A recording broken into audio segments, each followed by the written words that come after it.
O Egito é um país de um único rio. O Nilo o percorre serenamente, gerando margens verdes cercadas por enormes desertos. É o maior oásis no maior deserto do mundo. É uma terra simples, fácil de entender, com grandes paisagens que incitam à contemplação. Qualquer ponto do horizonte faz pensar na imensidão. O Egito é um país de um Deus único.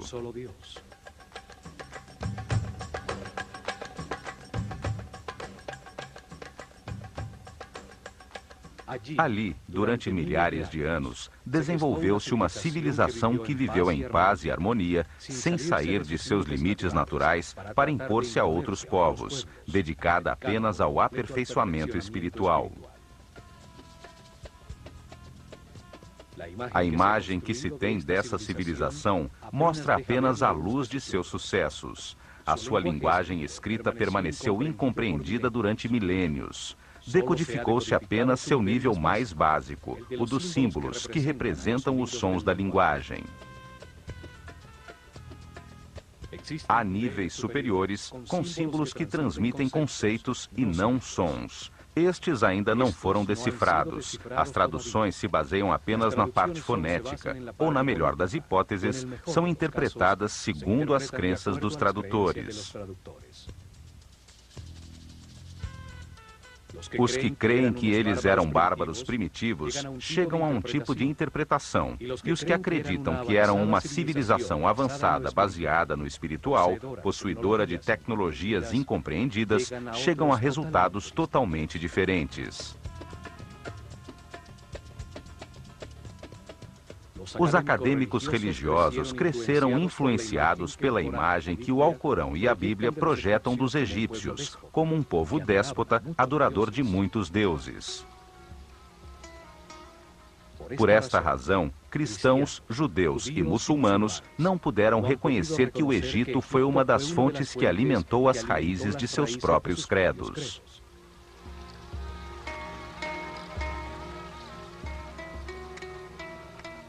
Esta imagem ficou reforçada pela incorreta tradução da palavra Néter, como Deus ou deusa, quando na realidade significa força ou causa fundamental, princípio divino, função que ordena o universo. Os Néters personificam atributos de Deus. Foram uma maneira simples de explicar ao povo que o único Deus responsável pela criação tem diferentes características. Não quer dizer que sejam múltiplos deuses. Um único homem pode ser um mestre, um pai e, ao mesmo tempo, um marido, sem ter que ser várias pessoas. São características diferentes de um único ser.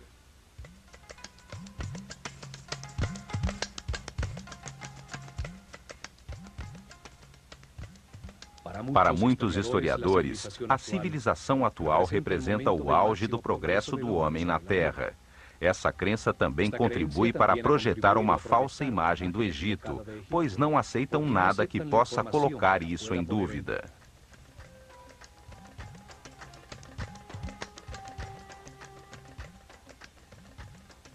Aceitam apenas parcialmente os documentos cronológicos de governantes egípcios que chegaram a nossos dias, invalidando os registros anteriores ao rei Menes, alegando que apenas essa parte é um mito. Os acadêmicos racionalistas contribuíram também para falsear a história egípcia, ao não aceitar a existência da ciência e filosofia antes da civilização grega, apesar dos grandes pensadores e matemáticos gregos terem encontrado respostas no Egito. Tudo isso projetou uma imagem enganosa da cultura egípcia. São vistos com preconceito, como um povo primitivo e inferior ao mundo moderno civilizado, cuja única qualidade foi construir alguns templos e túmulos para seus faraós, muito grandes e resistentes à passagem do tempo.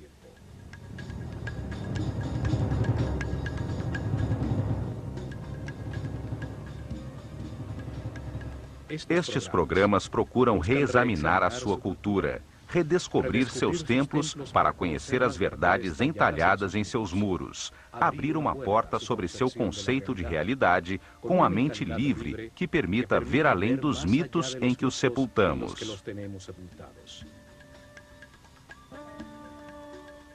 Os antigos egípcios entenderam o universo, suas leis, processos e propósito de um modo coerente, lógico, analítico e racional, que é uma herança importantíssima para o homem no início deste novo milênio.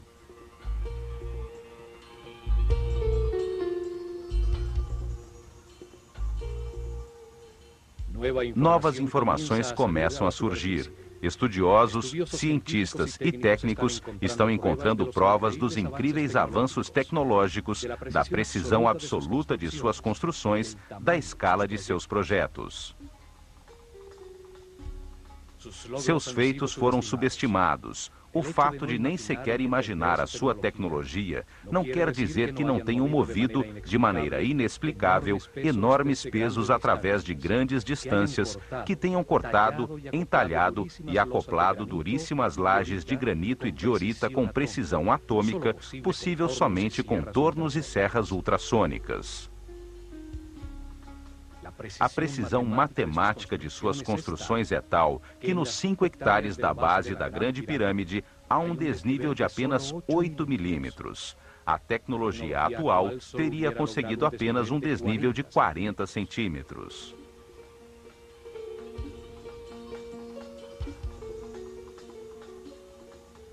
Seu sistema de medida, baseado no homem, deixou a constância exata das medidas do planeta e dos movimentos do sistema solar na galáxia. Informações importantíssimas a respeito dos ciclos cósmicos que determinam cataclismos periódicos não podem ficar relegadas ao mito. Esta herança faz parte de nosso antigo futuro. O que foi encontrado até agora mostra de maneira evidente que manipularam conhecimentos avançadíssimos em todos os campos das ciências, arte, filosofia e religião.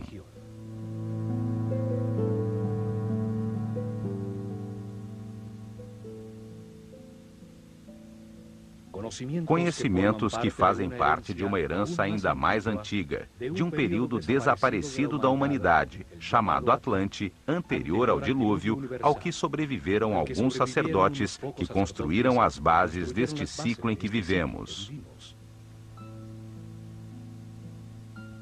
A humanidade teve grande desenvolvimento na Terra. Alguns sacerdotes cientistas, prevendo a catástrofe, prepararam-se para sobreviver a ela.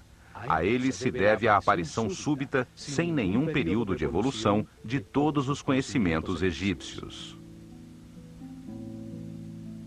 Esses sábios estruturaram uma fechada casta sacerdotal. Se organizaram em templos para que os seus sucessores guiassem o povo num processo de aperfeiçoamento espiritual que perduraria milhares de anos. Chamaram-se sacerdotes da escola de mistérios do olho de Horus, depositários do conhecimento. A sua visão da vida na Terra como um processo de aperfeiçoamento espiritual, transformando um homem quase animal em super-homem, determinou o caminho dos egípcios.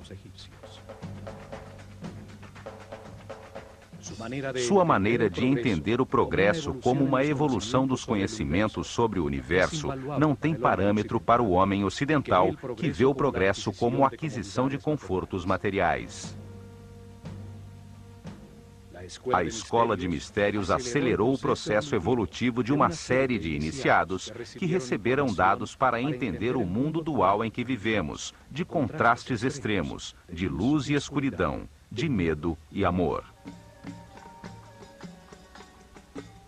Dessa maneira, entenderam que nas diversas vidas experimenta-se na própria pele esses extremos, como resultado das decisões tomadas livremente, o que permite comparar e encontrar a verdade. Cada vida é um passo necessário que acrescenta conhecimento. Os egípcios viram no homem um modelo na escala do universo, que ao entender-se a si mesmo, pode encontrar verdades superiores, deduzir aspectos da realidade. O que vale para o universo, vale para o homem. Os sábios sacerdotes ensinaram que tudo existe numa grande mente. Somos pensamentos de Deus, com capacidade para criar em nosso próprio pensamento. Somos aspectos de uma só realidade. Tudo é único. Um é tudo. Por isso desenvolveram simultaneamente a ciência, a arte, a religião, a filosofia, de um modo multidisciplinar, conjunto, sem especializações que cegam.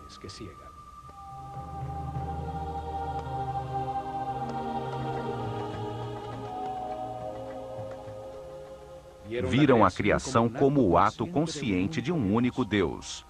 Estudaram a si mesmos à procura dele, descobrindo que tem muitas características, as que deram nome e símbolo, para poder comunicar-se com clareza.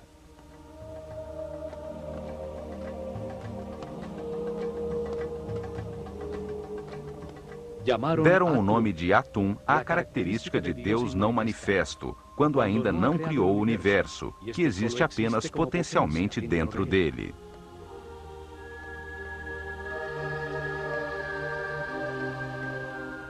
Deram o nome de Ptah à característica criadora de Deus, que ao manifestar a sua vontade, dá lugar ao universo.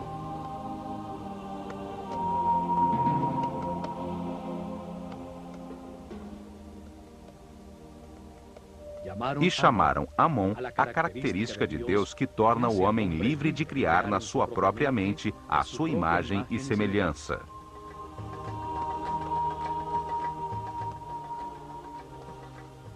Com esse conceito, deram lugar à flor da vida, os movimentos sagrados de Deus que veremos neste programa ao visitar o templo de Osirion em Abidos.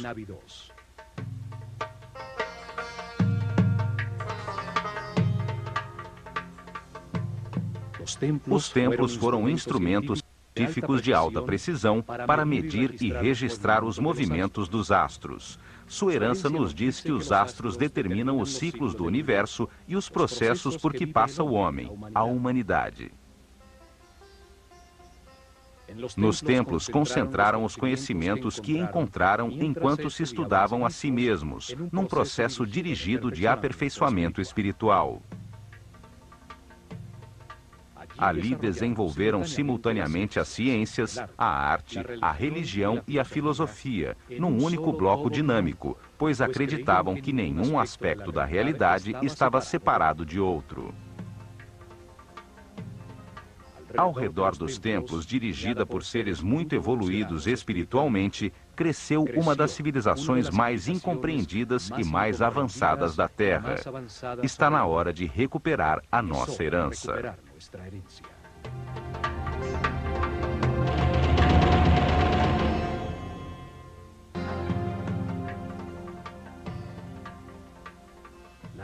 A herança de sua civilização, sua visão do universo, está resumida em uns poucos símbolos, sabiamente escolhidos entre os elementos da sua realidade.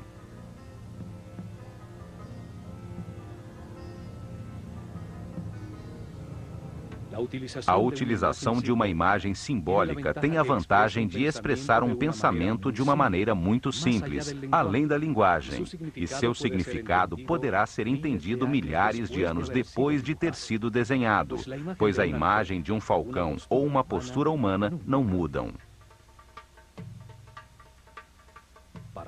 Para os egípcios, o homem encarna na Terra para decidir como agir ante as circunstâncias experimentadas.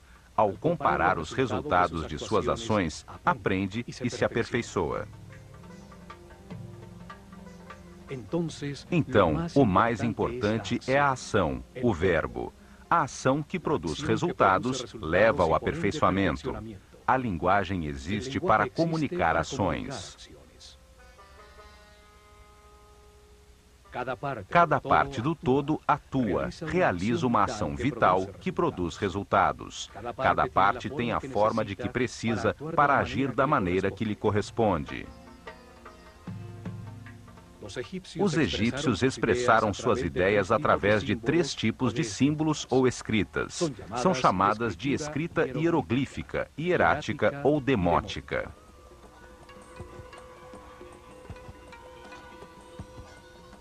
O primeiro tipo de escrita utiliza imagens muito simples chamadas hieroglifos. Hieros significa sagrado e glifos significa imprimir. Assim chamaram os gregos escrita sagrada aos entalhes simbólicos egípcios. Os hieroglifos têm diferentes níveis simbólicos de comunicação. O mais simples e básico é o nível dos símbolos fonéticos. Utilizaram 24 símbolos gráficos associados a um som e não a uma ideia. Formam o alfabeto egípcio. Era a escrita que dava forma à linguagem do povo.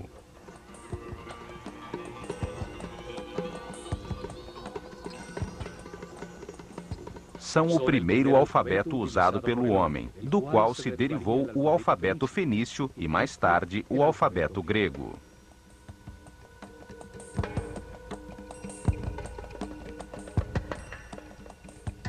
Podiam escrever indiscriminadamente em colunas ou em linhas horizontais, podendo ser lidas em qualquer sentido. As cabeças das figuras simbólicas olhavam na direção em que se começava a frase, marcando assim a direção da leitura. Durante milênios permaneceu indecifrada, até que em 1799, os expedicionários franceses, vindos com Napoleão, encontraram em Roseta, no Mediterrâneo, uma pedra de granito negro, escrita no final da civilização egípcia. Em péssimo estado, nenhuma das suas linhas estava completa.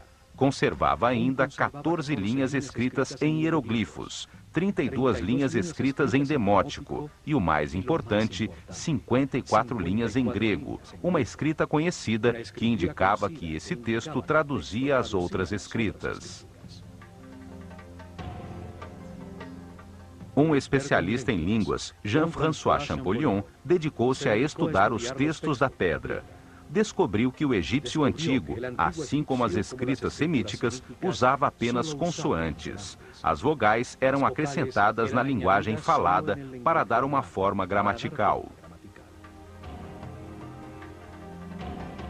Em 1822, consegue resolver o mistério ao comparar os hieroglifos contidos em 2 cartuchos do texto, um dos quais constava também em uma lápide circular na ilha de Philae, ao lado da segunda pilastra do templo de Ísis, que se sabia conter o nome do faraó Ptolomeu VI. 2 cartuchos de hieroglifos com os nomes dos 2 últimos faraós egípcios, Ptolomeu e Cleópatra. Isso permitiu decodificar e identificar o alfabeto utilizado.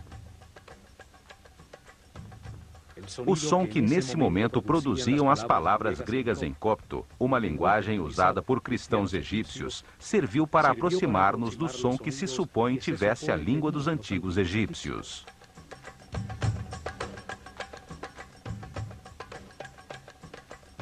Assim se consegue decifrar o primeiro nível da linguagem com seus 24 símbolos entalhados há milhares de anos.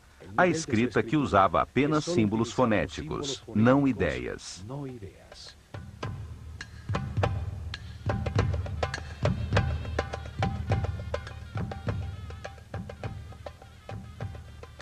Mas existe um nível mais alto de comunicação nessa mesma escrita hieroglífica. Além de 700 símbolos, belíssimas formas gráficas que desenham a realidade e evocam na mente ações e conceitos. A palavra convertida em imagem. Símbolos que imitam as formas da natureza, escolhidos pela ação que evocam na mente. Um pássaro evoca o voo, a liberdade. Caso seja um falcão, acrescenta a essa imagem a agudeza da visão.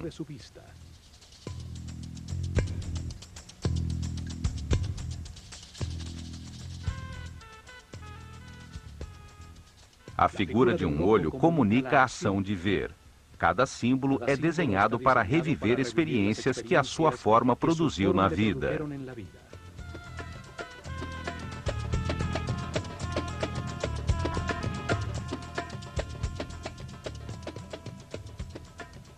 Usavam também partes facilmente reconhecíveis que fazem pensar em uma ação vital. Dois braços elevados fazem pensar em orar.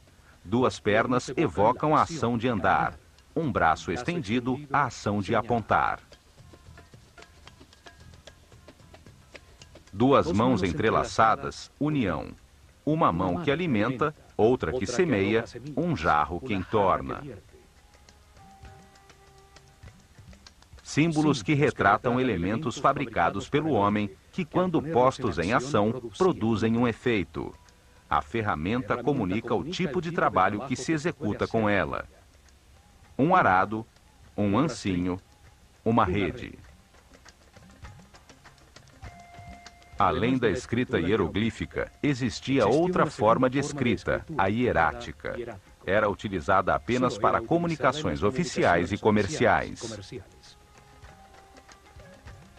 A terceira forma de escrita existiu somente nos últimos anos da civilização, quando, por volta do ano 700 a.C., os escribas que copiavam os textos antigos simplificaram ainda mais os símbolos do hierático, até torná-lo quase uma taquigrafia. Chama-se demótico.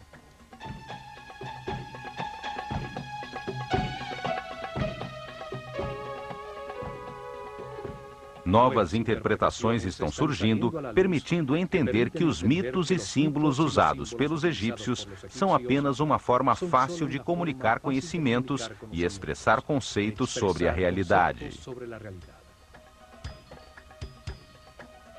Ao converter ideias em histórias, facilita-se a sua compreensão. Os sábios sabiam que dar informação sem a compreensão da mesma é um exercício inútil.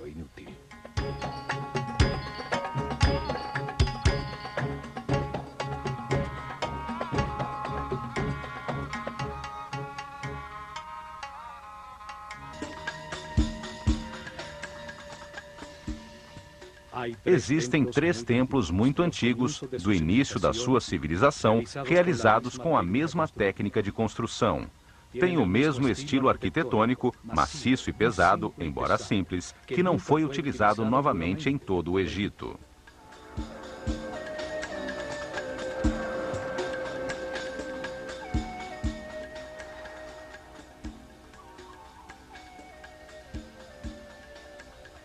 Dois deles se encontram em Gizé, o Templo da Esfinge, construído exatamente em frente a ela, e o Templo do Vale, ao sul, nessa época em frente ao Nilo.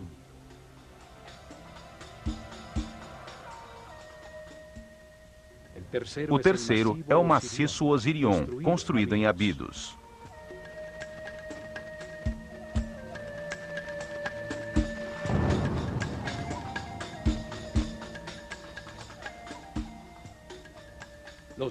Os 2 templos de Gizé foram feitos com os imensos blocos que sobraram da construção da Esfinge. Somente esses 2 templos em todo o Egito foram construídos com blocos tão grandes, numa forma tão maciça, fechada completamente ao mundo exterior por imensos muros de pedra, com apenas 2 acessos frontais simétricos. O peso médio dos blocos utilizados na sua construção é de 50 toneladas. Deviam conhecer técnicas de construção que facilitassem a utilização dos blocos, imensos como casas.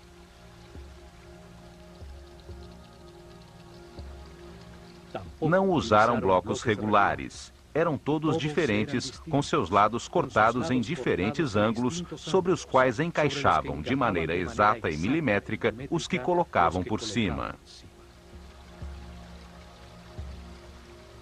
Outra particularidade desses templos é que os blocos dos cantos estão cortados de modo especial. Cada um deles faz parte dos 2 muros, a fim de que toda a estrutura do edifício não tenha interrupções.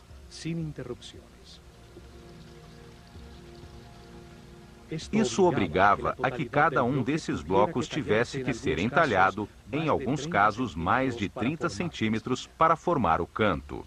Na natureza orgânica, não existem ângulos retos. Um canto é uma articulação que permite o fluxo das energias e o fluxo dos líquidos.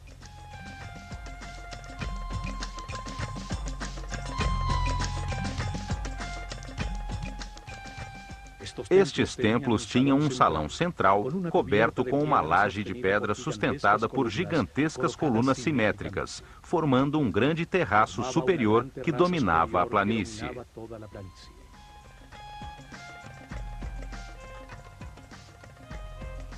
Seus muros e colunas não tinham nenhum tipo de ornamento ou hieroglifo, e os pisos são de alabastro. O salão era iluminado por clarabóias no teto de pedra que deixavam entrar um foco de luz diretamente sobre as estátuas dos néters, similares a esta de Sekhmet no templo de Karnak. Estes templos foram utilizados desde o Zet-Tepe, o momento em que começou a nova era depois do dilúvio, em cerimônias iniciáticas dos sacerdotes da Escola de Mistérios do Olho de Horus.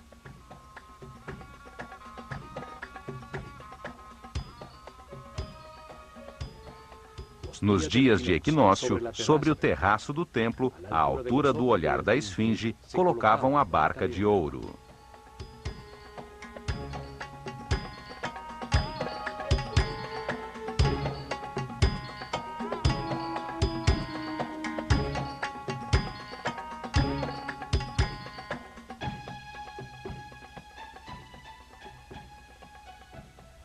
O símbolo do processo evolutivo do homem em seu caminho de reencarnações na Terra e do percurso do Sol no céu.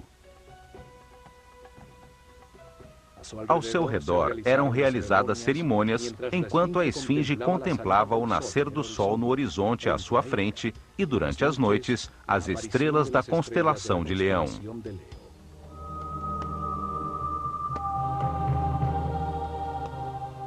Existem 4 razões para que se diga que a esfinge e esses templos foram construídos pelo faraó Quefren. A primeira é que no templo da esfinge foi encontrada enterrada de cabeça para baixo a famosa estátua de diorita negra de Quefren, com um falcão no ombro.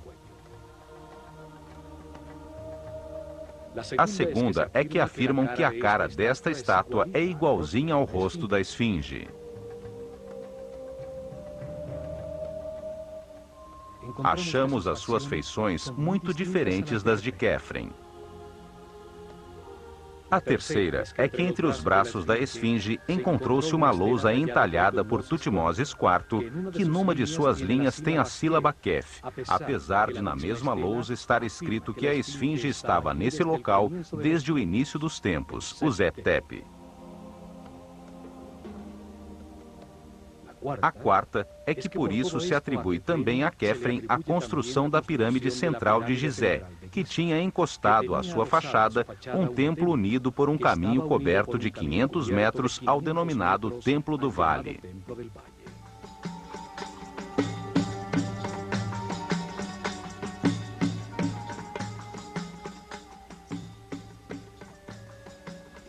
No entanto, a pedra dos muros destes templos é do mesmo tipo do bloco monolítico da esfinge, certamente feitos com o que sobrou do seu entalhe.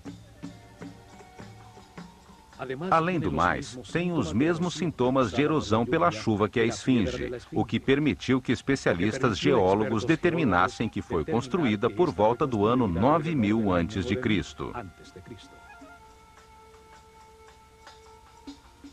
Certamente o faraó Quefren reformou o antigo templo, cobrindo pelos 2 lados os muros já deteriorados pela erosão com lousas de granito.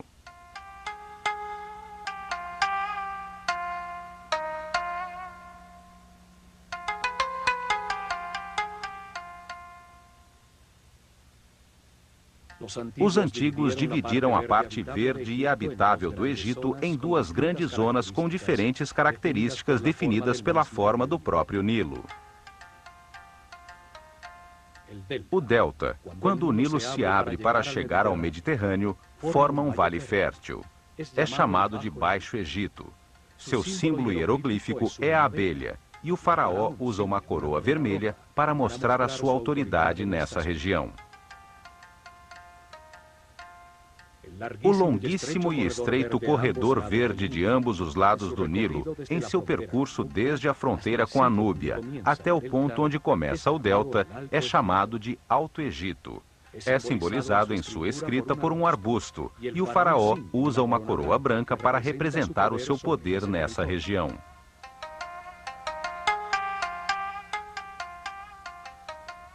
A história aceita do Egito começa com a unificação destas duas regiões sob uma só coroa branca e vermelha. Essa união foi conseguida pelo faraó Menes, fundador de Mênfis, localizada na confluência das duas regiões.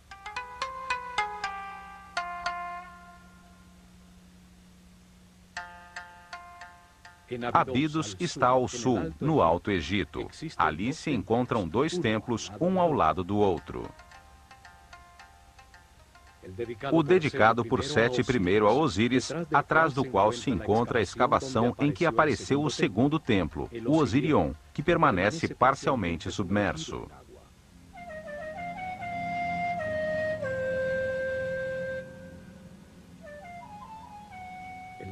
O nível freático impediu os trabalhos de restauração, pois a água fluía para dentro do templo mais rápido do que a capacidade das bombas para tirá-la.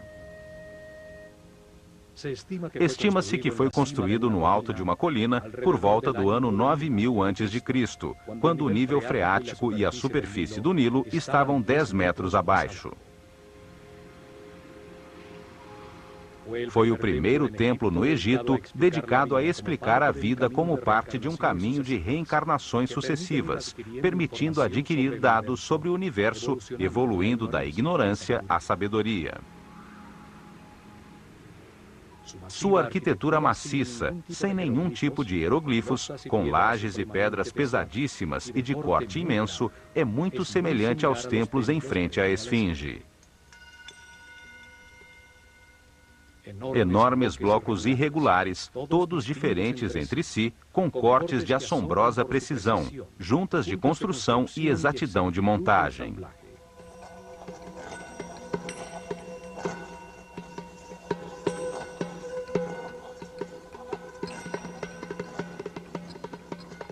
Nos cantos, os blocos seguem um muro lateral, devendo ter sido rebaixados para conseguir essa forma, o que aumenta consideravelmente o trabalho, pois são de duríssimo granito de Assuã.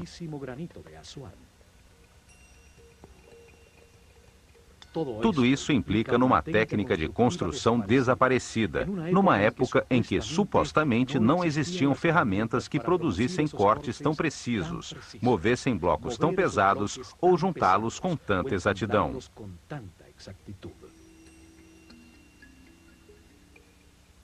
Conhecimentos técnicos herdados dos sobreviventes ao dilúvio, que foram utilizados no estrito e fechado círculo de uma organização secreta de sacerdotes cientistas.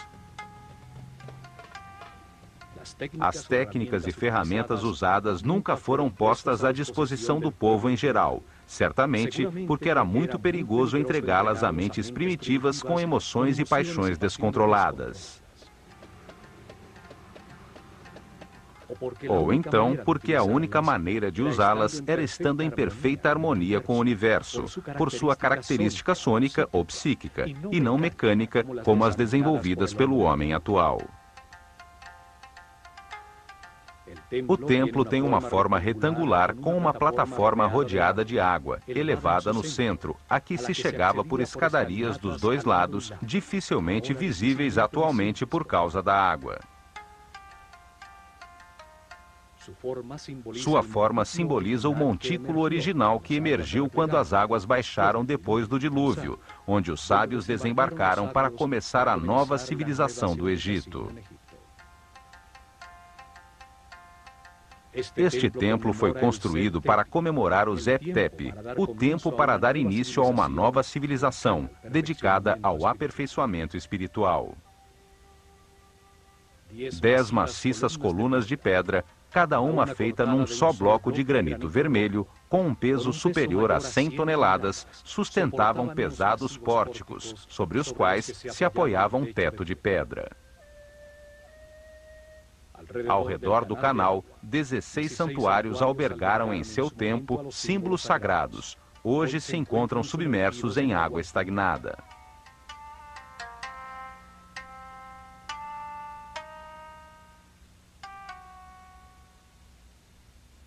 No canto superior de um desses imensos pilares, encontram-se lado a lado 2 estranhos círculos com figuras geométricas em seu interior, tocando-se nas beiradas.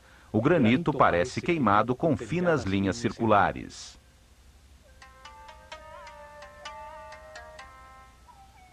Trata-se da flor da vida, um símbolo de geometria sagrada egípcia que mostra os movimentos iniciais de Deus para criar o universo.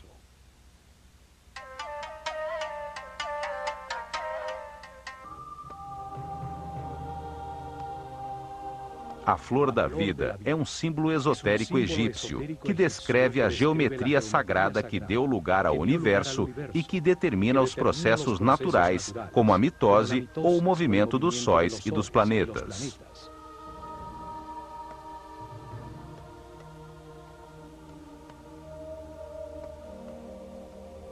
Uma forma que conceitua a vida como um processo no tempo. A forma que contém os ritmos, as horas, os dias, os meses, os movimentos dos corpos celestes, durante os quais a ideia toma forma, a semente germina.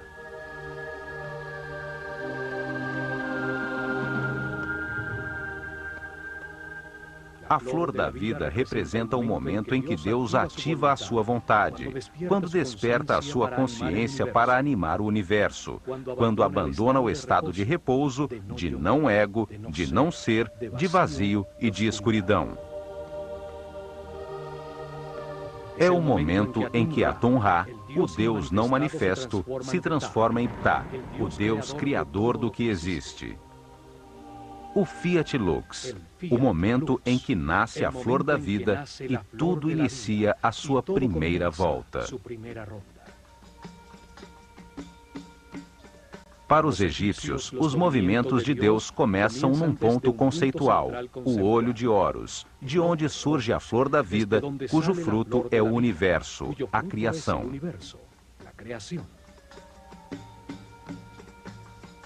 O ponto é referência para saber que existe um movimento. Nele começa a sua geometria sagrada. Dali, Deus cria o primeiro espaço virtual do universo.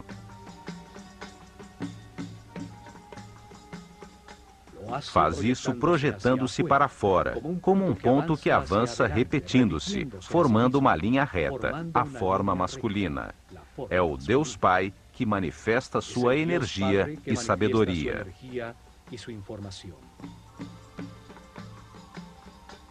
Sua vontade ativa é transformada por Deus Mãe, a substância infinita, que gera em seu interior uma resposta, o Deus Filho, que regressa com a percepção de um plano virtual reconhecido.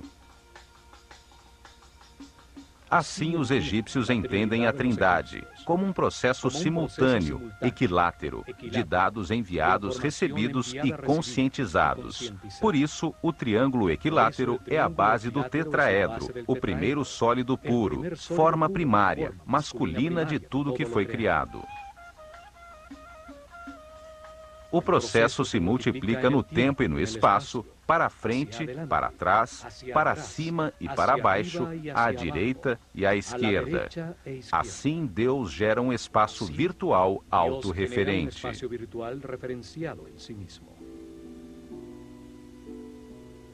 Simultaneamente, ao girar esse volume percebido ao redor do ponto de partida, constrói-se o princípio feminino, a esfera. Um espaço passivo, sem tensões, com todos os seus pontos ligados ao centro, ao olho de Horus. A esfera é a placenta que contém tudo, a substância de todas as formas e volumes. É uma expressão de unidade, de totalidade e de integridade.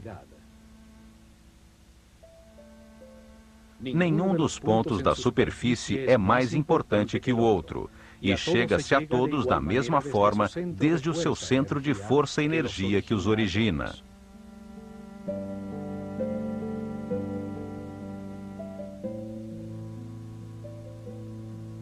Átomos, células, sementes, planetas e sóis, todos fazem eco a essa forma de unidade e potencialidade. A primeira esfera virtual contém os 5 modelos de poliedros regulares, sólidos com todos os seus lados e ângulos iguais, chamados de sólidos platônicos, em homenagem a Platão, que aprendeu a flor da vida com mestres egípcios.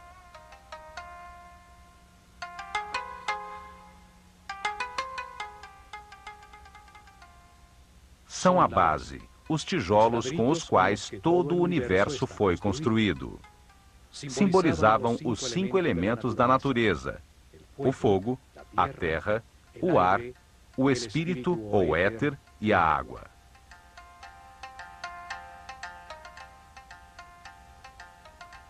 Assim Deus compreendeu, criou e percebeu, desde seu centro de força e energia, o primeiro espaço finito, que simboliza a Terra, dentro do espaço infinito, o céu. A Bíblia nos conta que no início Deus criou o céu e a terra. A terra era informe e vazia.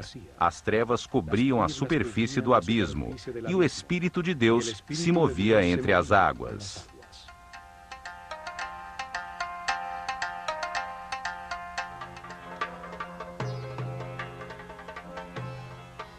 Realiza então o seu primeiro movimento, deslocando-se desde o centro da primeira esfera conhecida até chegar à sua margem, a membrana ou perímetro do espaço. Desde esse novo ponto central, se repetem os movimentos que já conhecemos, gerando-se assim outra esfera. Na interseção das duas esferas iguais, gera-se a forma mais importante das já existentes.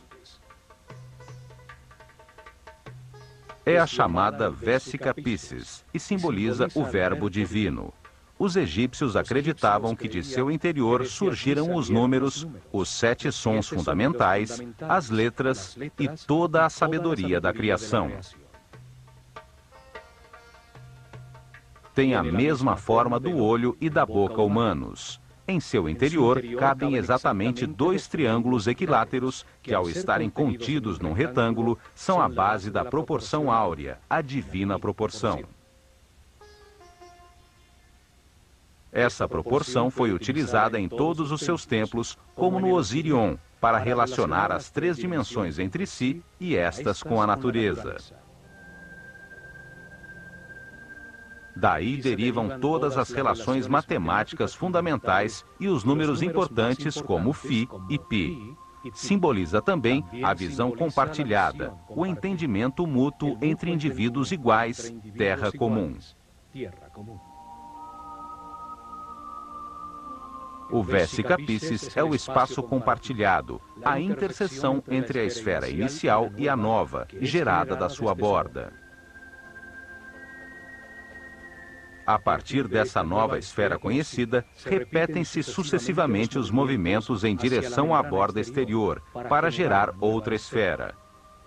Cada uma delas é uma nova dimensão, um novo som na escala musical, uma nova cor na escala cromática. Assim vão se construindo 4 esferas, 5 esferas, 6 esferas, e nesse momento se chega à 7ª e última esfera, com a qual se encerra o primeiro ciclo e se completa a semente da vida.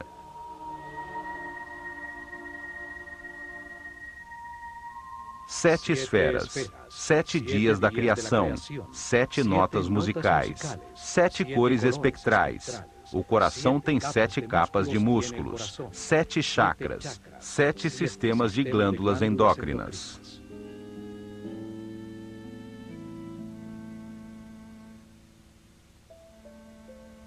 Esse padrão geométrico se repete infinitamente, é a base de tudo que existe, e seguindo, a natureza faz crescer as flores, constrói 1, 2, 4, 8 células primárias, o corpo humano ou as galáxias. Ao expandir-se como uma eterna espiral, vai gerando novas esferas, e na terceira volta completam-se as 19 esferas que formam a flor da vida. Este padrão geométrico toma a forma de uma flor e é ao mesmo tempo um processo eterno. contém as harmonias musicais, as escalas de luz, os padrões de crescimento dos tecidos vivos.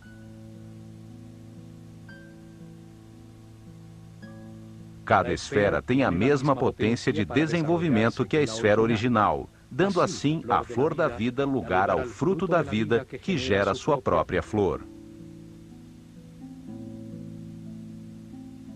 Cada esfera guarda em seu interior os 5 sólidos platônicos: a união da energia masculina e feminina, a reta e a curva, as 2 matrizes geométricas que são a base da realidade existente.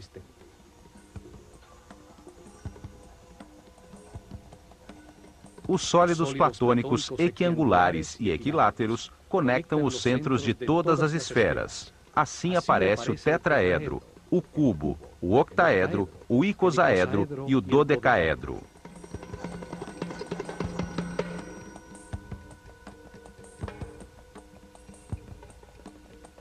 São símbolos da inseparável relação entre as partes e a totalidade.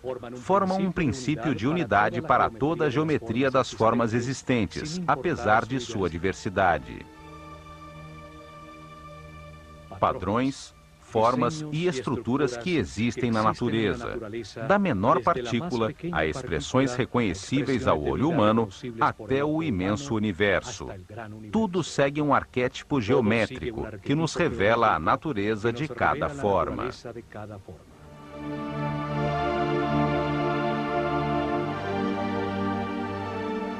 A flor da vida revela que tudo está conectado, é inseparável e único.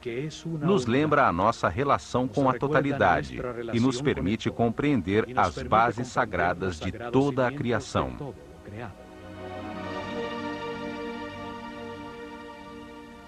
Com ela, os sacerdotes da escola de Horus ensinavam o respirar da totalidade, o que é Deus e como diversifica a sua consciência através da nossa vida.